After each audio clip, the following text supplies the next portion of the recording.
the thing I keep coming back to, Chris, why is he still on the team? Yeah. Why is he still on the team? Sunday, he's no longer on the team. Thursday, he's still on the team. Something stinks. Something stinks badly because he's still on the team.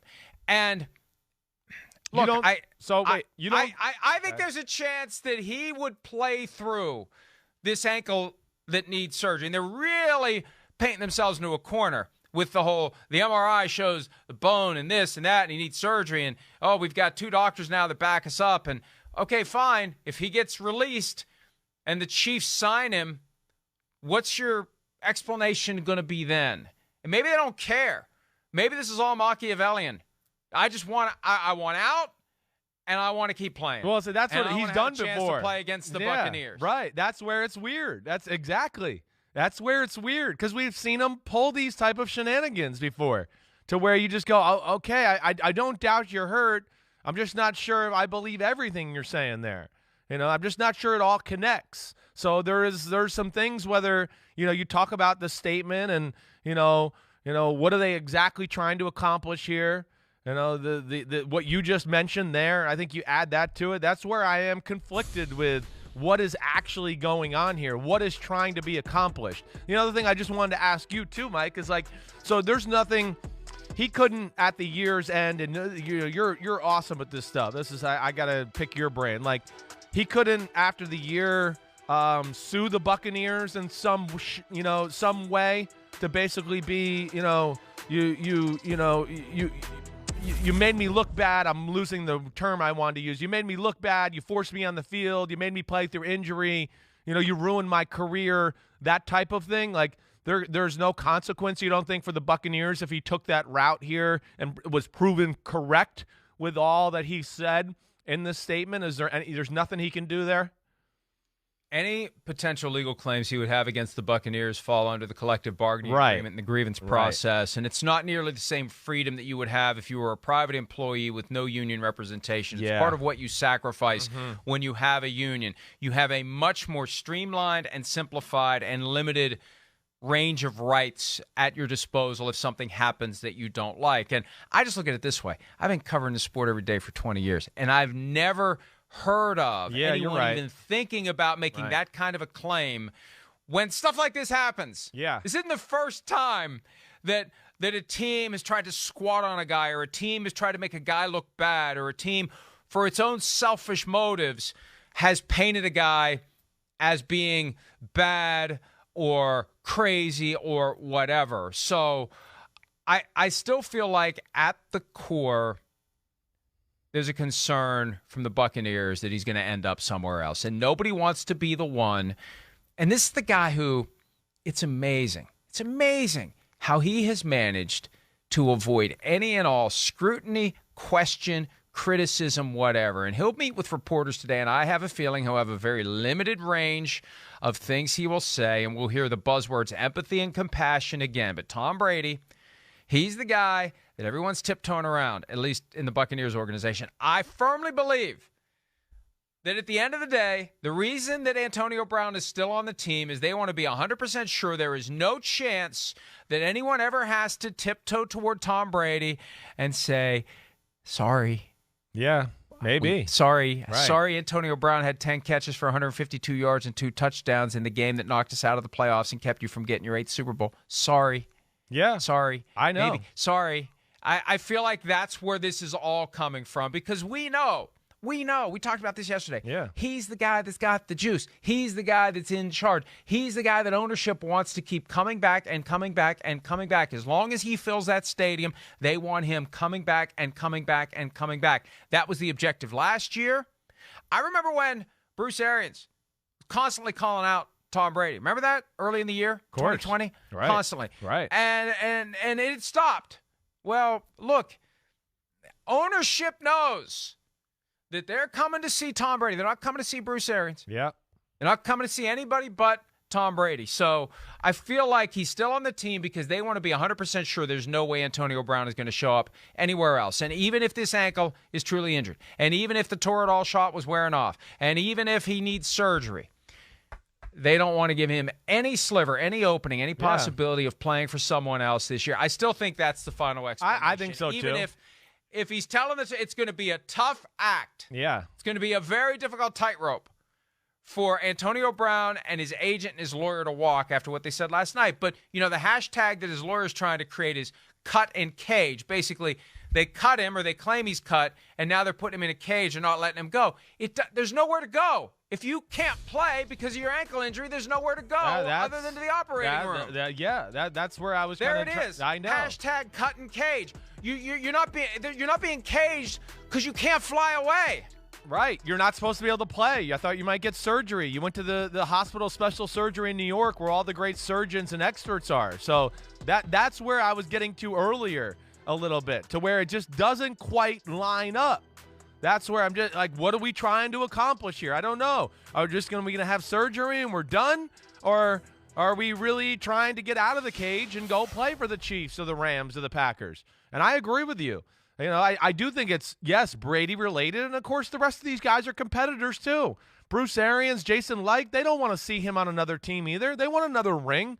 They don't want to have, to go up to Green Bay and, like you said, Antonio Brown goes off in the fourth quarter and beats them, and the Packers go to the Super Bowl and they don't. Yeah, not only is that going to hurt them, you're right, and it's going to piss Brady off extra there. So there's that issue. And here's the other thing I'll bring up too, Mike. This is just another part of it where I don't understand, and maybe I'm looking too deep into it. But, why did he unfollow Brady on Instagram right after the game too? Is he mad at Brady too? I know I just wonder. That didn't make sense to me either. I felt like I told you watching the game, there was a few plays where he's open. I know these coverages. You're kind of supposed to go this way. And Brady forced the ball to Gronk. And I felt like you saw body language of Antonio Brown. Man, I'm open. I'm wide open. Why didn't you come to me here? I don't know. But that's where it doesn't all add up to me. I'm just not sure. Like you're talking about, it seems like they're still cracking the door open for let me get out of the cage and play, but I really need surgery, and this is messed up what the Bucs did to me, and I'm just not sure where we're trying to go with this whole thing.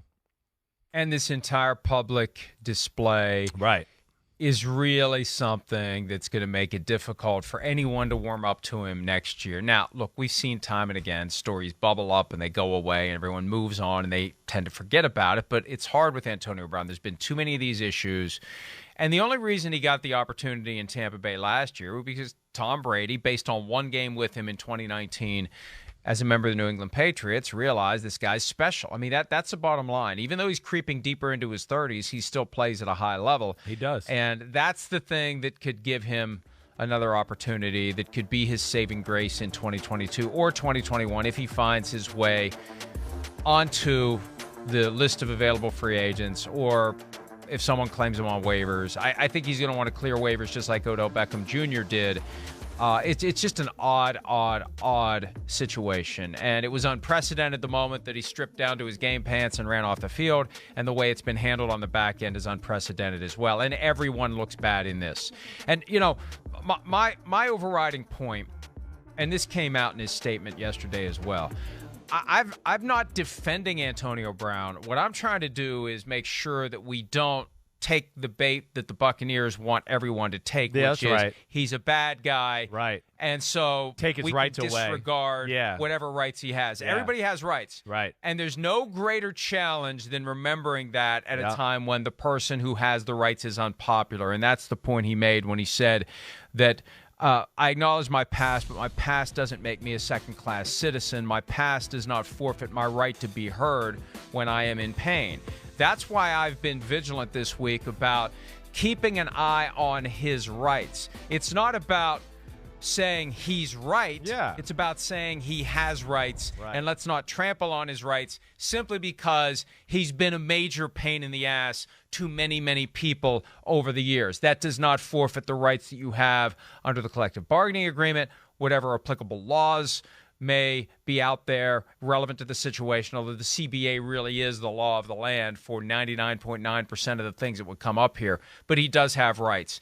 And it feels like the Tampa Bay Buccaneers would like us all to just forget about that. I mean, again, we're 4 days in. There's been no plausible or acceptable explanation as to why they haven't cut him. There's no what to designate. I mean, how many different designations are there? They should not be hard to figure out. He's no longer on the team, and to the extent, and this is. Let me just finish this real quick while I'm thinking of it. To the extent that they want us to believe that this was all him, that he blew a gasket on Sunday and stormed off, and we don't know what happened. I mean, why wouldn't you just cut him the next day? I mean, if this really was one of the worst in-game meltdowns we've ever seen, he should be gone by now. He should have been gone the first moment they had a chance to do it. And the fact that we're 4 days into it, it makes everyone look bad. And I keep coming back to the fact that they want to be entirely, completely, and unconditionally certain that there's no way they're going to see him in a Packers, Rams, or Chiefs uniform between now and February 13th. I think that's 100% it. I do. I think that's why they haven't cut him. I think they're looking for a way to get him on the, whatever conduct detrimental to the team, commissioner exempt list. But it's too. But I don't know. 4 days in. I don't. Why? If they can't, they can still figure it out here. I think that's what they're. I would guess that's what they're trying to figure out for the reasons what you talked about, to make sure he's not on those teams. I mean, that would be my gut feeling. But I know. But I guess there's, again, I think there's probably some issues in figuring that out when he's claiming there's an injury and, that there's, I said this and they know I got an injury and there's text to back it up like he's claiming, then, that causes a problem for the Bucs. So they're trying to figure out the right way to do this without, like you said, too, they don't look good in this situation either, but they don't want any more, egg in their face here with this too. So they're trying to do it in a way where, they can kind of have both sides or both ways here.